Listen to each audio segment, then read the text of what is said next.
Tired of your Bitmoji rocking headphones when you don't want them to? I'm going to show you the simple steps to remove them in seconds. Let's get started. First up, open Snapchat and make sure you're logged into your account. Now tap your profile icon in the top left corner of the screen. This will take you to your profile page. On your profile page, you'll see your Bitmoji.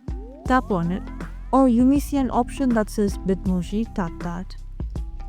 You'll now be in the Bitmoji editing screen. Here you can customize all aspects of your avatar.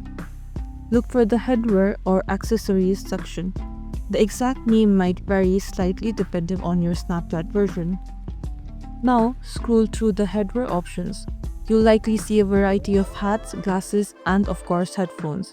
To remove the headphones, look for an option that says no headwear, none, or an option that shows a black circle or a silhouette of a head with no headwear. Or you could click the headphone icon that you're already wearing. Once you've selected no headwear to your Bitmoji, you should now be without headphones. Confirm any changes or tap save. And that's it, your Bitmoji is now headphone free. So that's how you remove your headphones from your Snapchat Bitmoji. It's a quick and easy way to customize your avatar. If you found this video helpful, please give it a thumbs up and subscribe for more Snapchat tips and tricks. Thanks for watching.